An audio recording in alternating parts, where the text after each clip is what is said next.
You were told to be quiet. You were told to shrink. You were told that love meant pain. Here you are. Here you rise. Welcome to Powerful Woman Rising from Narcissistic Abuse.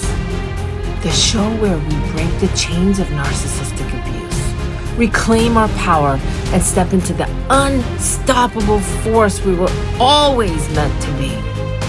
I'm Azadeh, best-selling author, narcissistic abuse educator, and coach to high achievers. Together, we'll uncover the truth, rewrite our stories, and ignite the power within.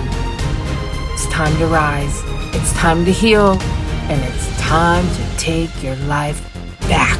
Hello, everybody. Welcome to my podcast, Powerful Woman Rising from Narcissistic Relationships. My very first guest, and I already got the best as the first, Dr. Nadine. She is a therapist. She's a survivor. She's a best-selling author. And you can follow her, and I'll share all of that with you guys. But we're going to just dive in because this morning I was up at 4 a.m. thinking about what I want to know, what I want to learn. But I'm thinking about you guys too, but it's a lot about what I want to learn. And so you ready, Dr. Nadine? Let's get into it. I am ready. I'm so glad to be here as your first guest. What an honor. And let's do it. Let's do it. Let's go back to those days in that relationship. I want to know, and maybe you've posted it and I missed one of your posts. I want to know, at what point did it hit the moment of that clarity that this relationship is not going to change, it's not going to stop, and it's going to continue to break me? Tell me about that moment of clarity, that the God moment, the awakening that you had.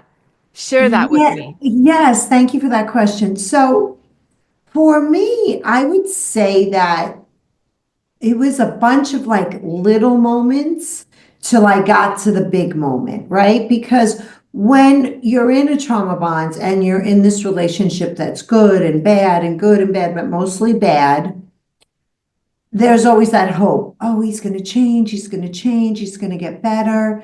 And so, but there were moments where I would say, he's not going to change. He's not going to change. Then I go back, he is going to change. He is going to change. But there was a final moment where his drug addiction was totally rampant and it was out of control and I couldn't take it anymore. He was just the drugs were everywhere and he was basically stoned or doing cocaine all the time. And what happened was that we went to a drug counselor together and we showed up for the first appointment. She was lovely. We went back the next day and he didn't show up. And she looked at me and she said to me, if you don't divorce this man, you will get cancer.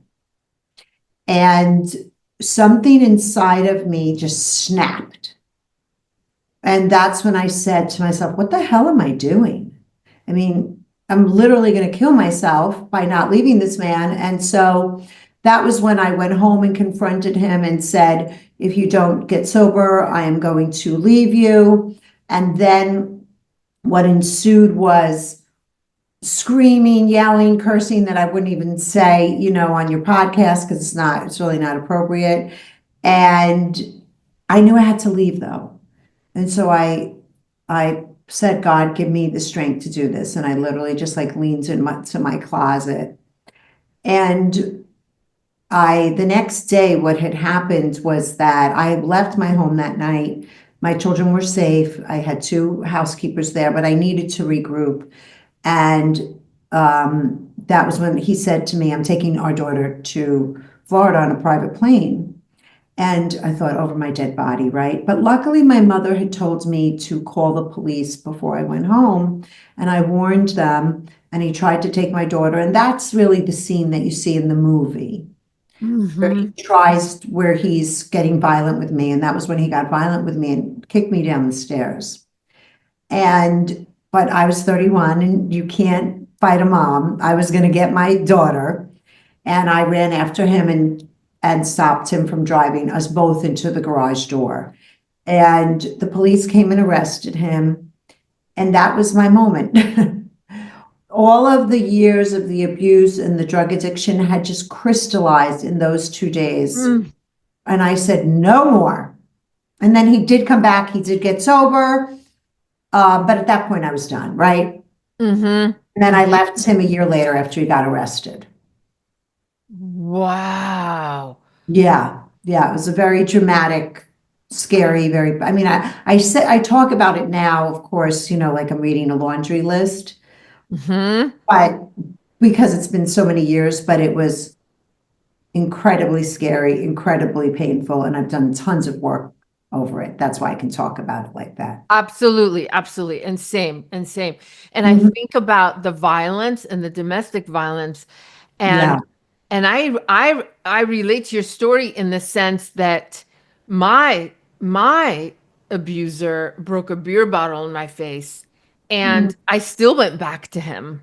I mean, and this is yeah, 25 years later. I've done the work, I've yes, done the healing, I've grown, I'm sober and that, but I still went back to him. And I remember being in detox, getting off drugs myself, but yeah, missing him more. And that's where I want to tie it into the trauma bond, right, missing him right. more than the drugs. How did you?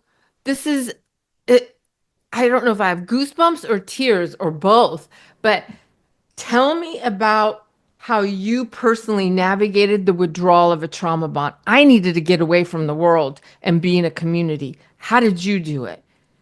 Yeah, for me, I know, and I work with so many women on Mm-hmm. that, that real addiction, right, to the Mm-hmm. person where they really do feel like a drug. For me, For me, the drug addiction was really throughout the whole trauma bond, right? For the 8 years that I was with him. That was more for me where I had the cognitive dissonance. Was he good or was he bad? Right. Couldn't see him straight, and I couldn't think clearly about the relationship.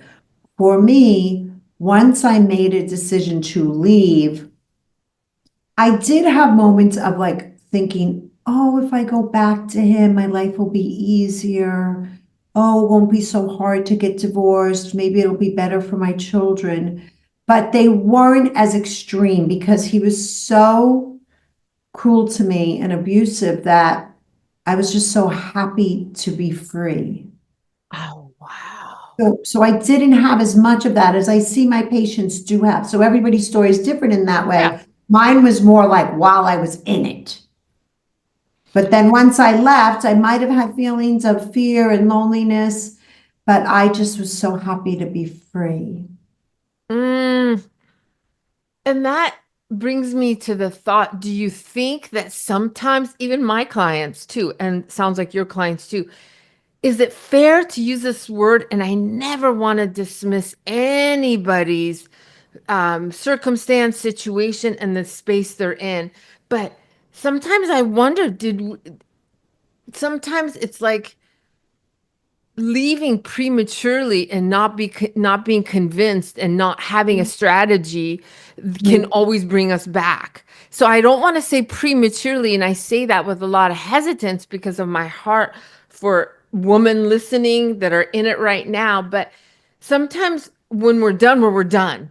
But Yes, when we're not done and there's a little bit of hope and there's that little bit of possibility, we still stay and we keep going back. But it sounds like for you, you were done, done, done, done, done, right? yeah, yes, yes. For me, I was done. I really was done. And I know what you're saying about some women, they leave before they really are done and have had a strategy and have a plan, right?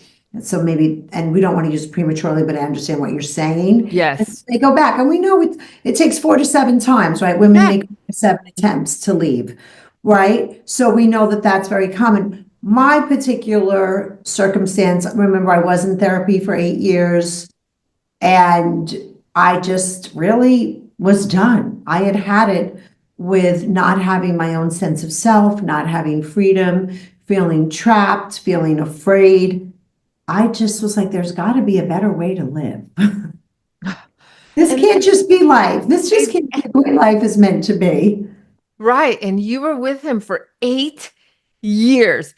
Mhm. Dr. Nadine, at what, if you would go back, at what, if you remember the time frame, at what point did it shift from love bomb sweetness to psychopath? At what point, or was it just a slowly gradual?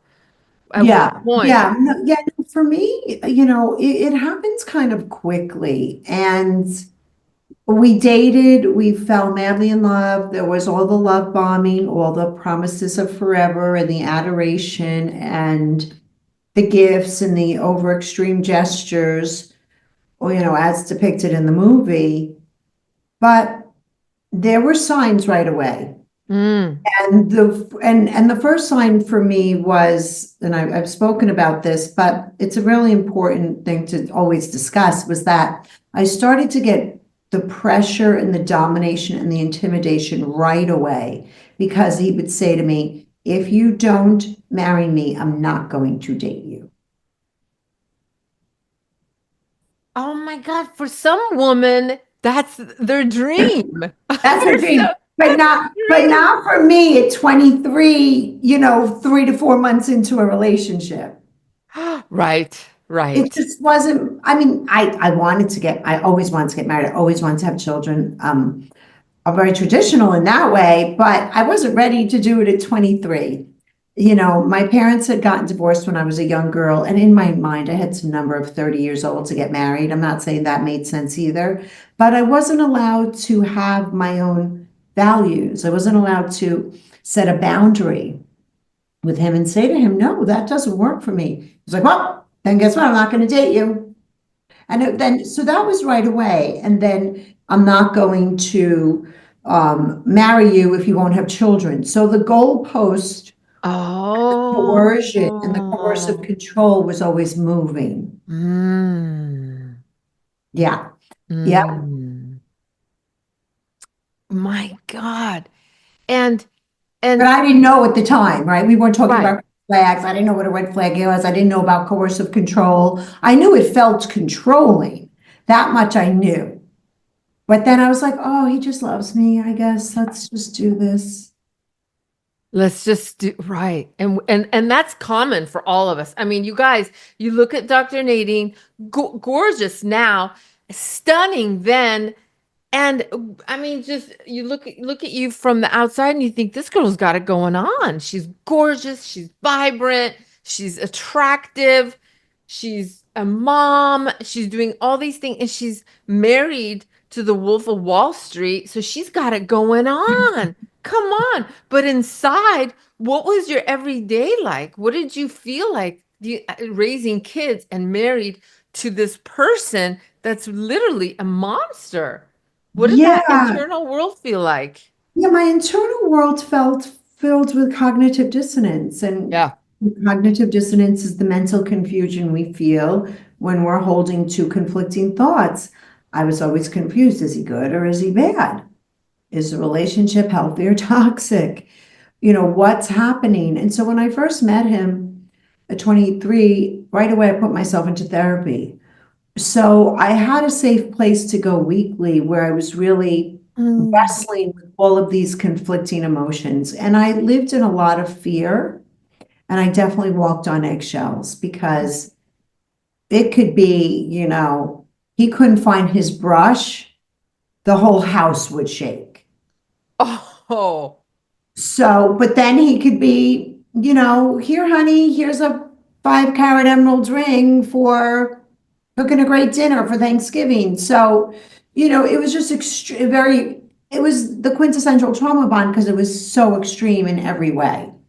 So I was, listen, I had fun with my friends, and some of it was fun, right? Like having like money for anything you wanted and fancy dinners, right? So of course that was the fun part, but more and more living with him really became more like I was living in a jail cell. Yeah.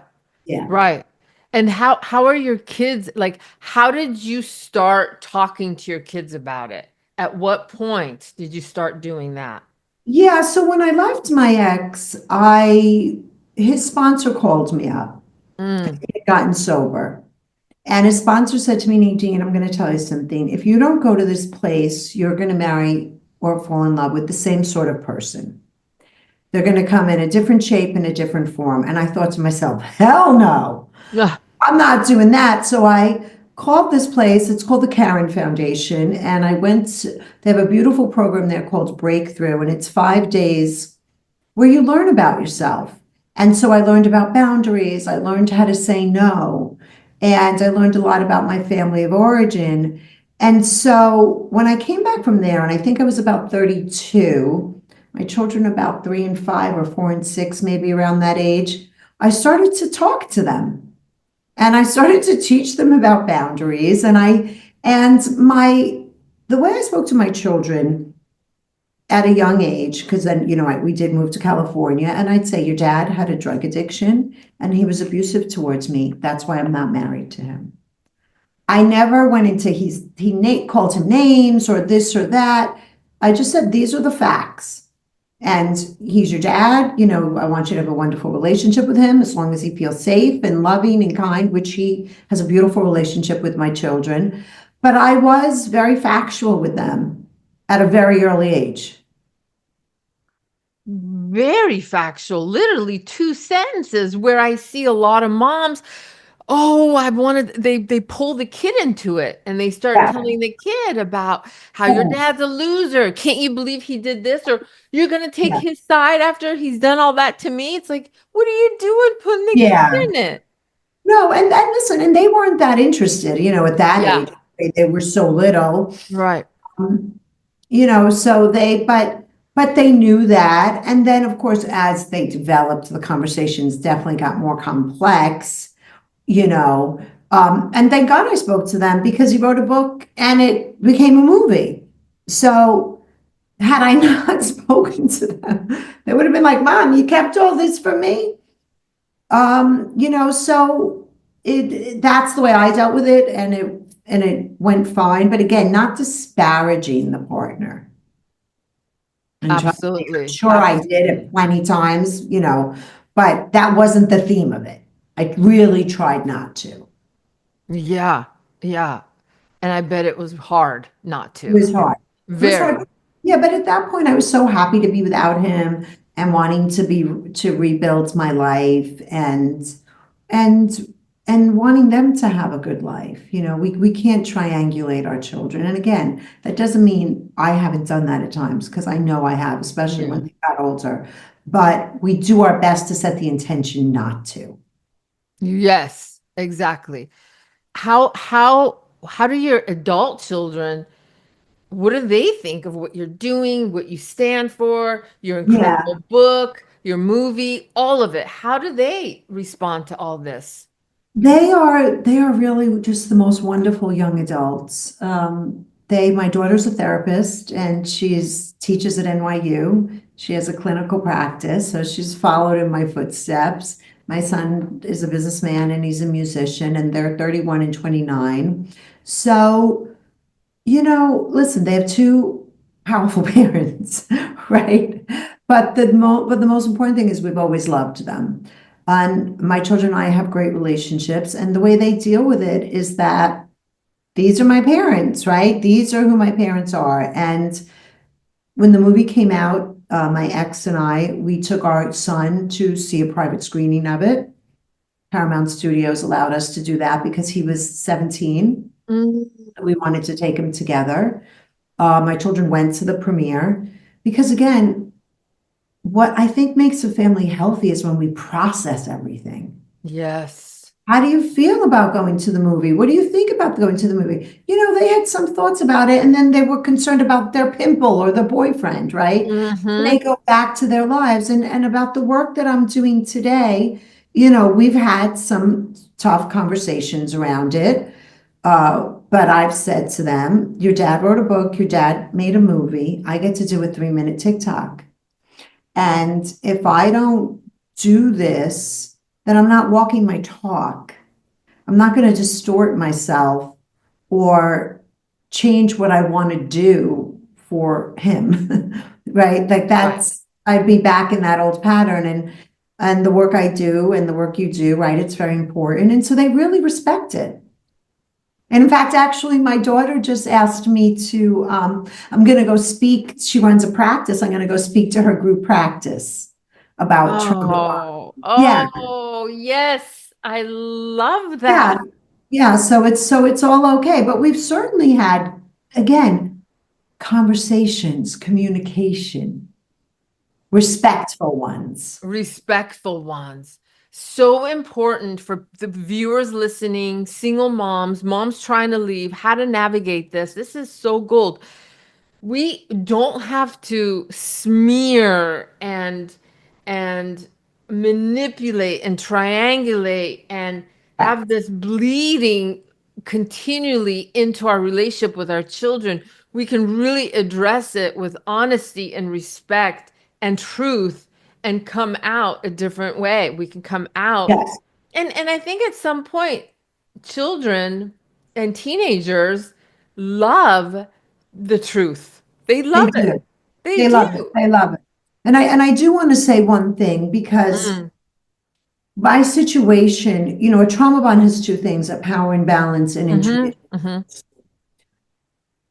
I got very lucky. When my ex got arrested, the power imbalance shifted, right? So he didn't have all the power anymore because he was the government's problem and he was humbled and his power was taken away.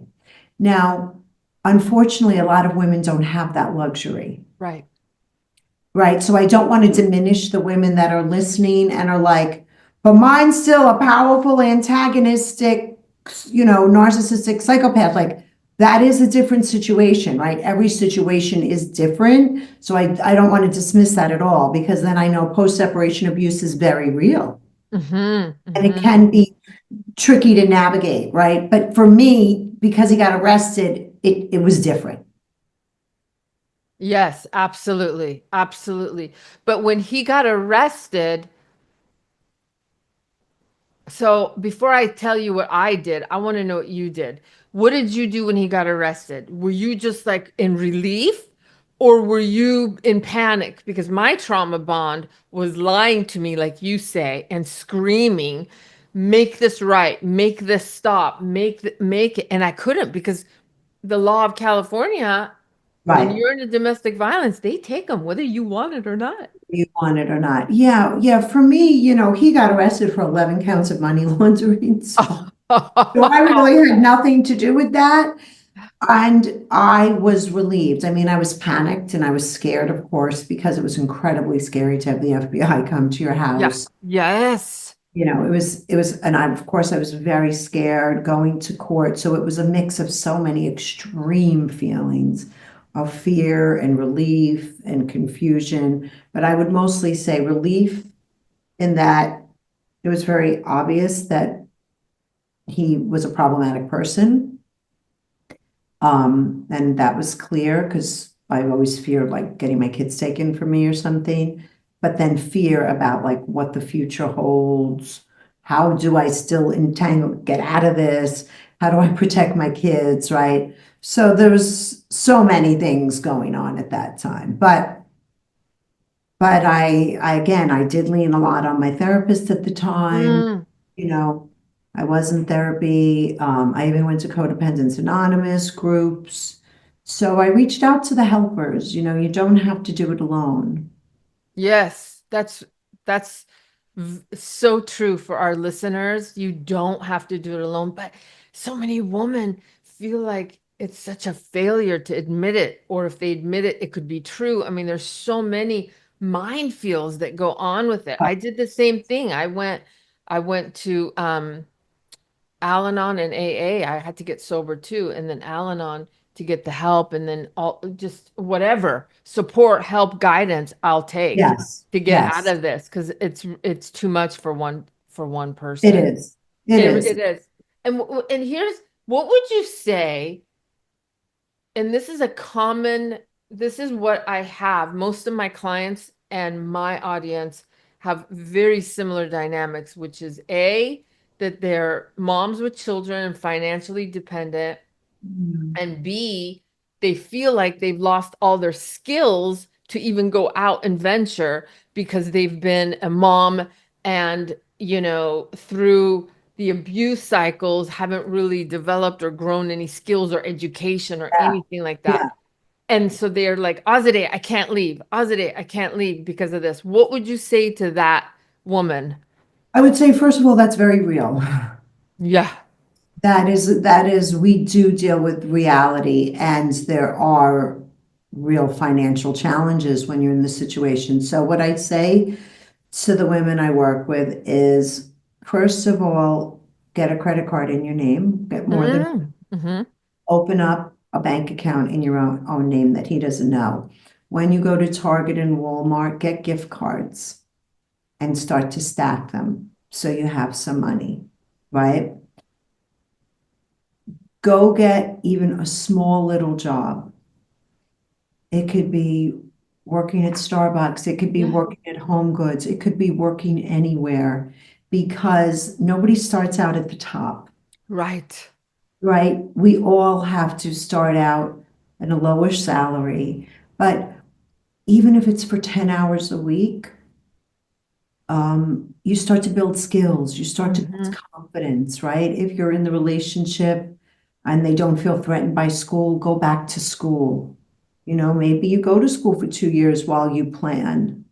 You start to rely on family and friends for money. I know plenty of women, like I went to a domestic violence luncheon yesterday, and they were Mm. telling me they have women live there for 2 years till they can get back on their feet. It's called AVDA, AVDA. AVDA. Okay. So and then there's so much free legal services, right, that you can really search out. I'm not saying it's easy, and I was raised by a single mother on welfare, so I understand the plight, but it is possible. And yeah, it's just possible. Like, but there are little steps that you have to take, and then if you get that credit card and you don't have a high enough limit, call them up and ask them for a higher limit, get another one, and just start to stockpile some resources that you can, because it's a very harsh reality. And Mm-hmm. I don't diminish that at all. At all. And and it brings me to an important point where I started this trauma bond recovery community. Mm. It's only $14.99 to join. And I really made it very inexpensive because I want women to be each other's resources. Because at the end of the day, we can all help each other. Yes. Thank you for that. When does Yeah. that start? When does that come? We started it, yeah. And it's great. And you just see all the women connecting and sharing resources. And I have like different money managers come in and talk, or financial people, or job people, or narcissism experts, of course, but also like practical skills that we do need to live in the world. And if you haven't worked, it's very scary, but what I say is that just show up. Mm. Try a new job. The hardest thing is just to show up, but once you show up that first day, you'll be shocked. Yeah. And shocked in the sense, are you leaning towards self-empowerment, Yes. right? Right. Self-empowerment, standing up for yourself, showing up for yourself. That's right. And you'll realize it's not as scary as you thought. Right. And I think sometimes some women, we just have to accept the reality that, yeah, you're with an abusive guy and you've got the $3,000, $5,000 purses, and you're going to have to let that go when you let him go. And you're going Oh, to have to come back to this, to a more humble version of life. But you're yes. safe. You're But you're safe. safe, and you have yourself, and it's worth $1 billion. And you know what? If you have those purses, sell them on the real. Exactly. They'll give you a lot of money for them. Exactly. I mean, I've sent Exactly. so many women to sell their engagement rings, and they're resourceful, they're creative. Yeah, absolutely. Absolutely. Very creative. Yes. And and what do you think about the ones that have children like you? Yeah. They're maybe not in school yet. Maybe they're infants. Maybe they're under two. Do you have any recommendations for those women? Yeah, there's so many jobs right now that you can do online, right? Hmm. The pandemic really, like I have a virtual assistant. She lives in London. We've never met. I mean, she's a That's person, it. Yeah, right. but I mean, and I hire her for like 12 hours a week, or I don't even know how many hours a week, but there are companies out there that hire and they'll cobble together a few different. So, try to do some virtual work from your house, Hmm. you know, and just try to find work because money does lead to power. Yes, Not power over others, but it empowers us because we need it to live. absolutely. And for our viewers, I babysat. I didn't have Oh, kids. And I was right. brand new sober, brand new leaving this guy, holding and praying onto the restraining order, even though in the beginning I wanted to go back. But I was so grateful for the restraining order because it was my protective.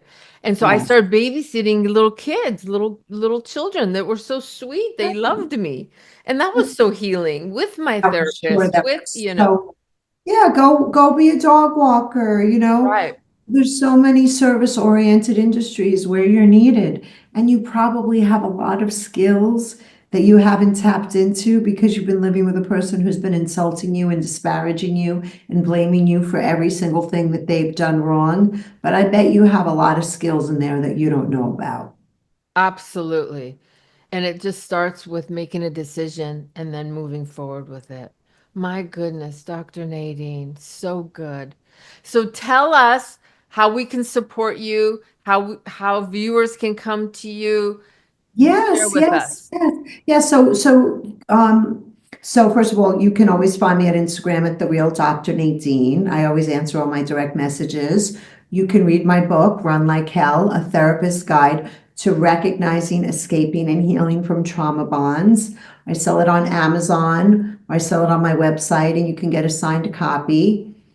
And then I have this new trauma bond recovery group which you can go to my website, drnae.com, and find out. We have a community. And then I'm also doing a course that matches my book, which again, I made it inexpensive. It's like $29 a month because I really wanted to democratize help. I want Yes. people to be able to get help. So, yeah, and just come visit, come say hi. And I just want to say that if you're feeling like that, if you're listening to this and you're feeling hopeless, that's normal. Mm, That doesn't mean that it's going to be forever. And that you have within you, just the fact if you're listening to this, there's a part of you that knows that you can heal. Follow that part. mm, that's so good. And that applies to us today, even we're not in a trauma bond. That's There, right. it still applies today, right? Still applies today. We just keep showing up for yourself because you're worth it.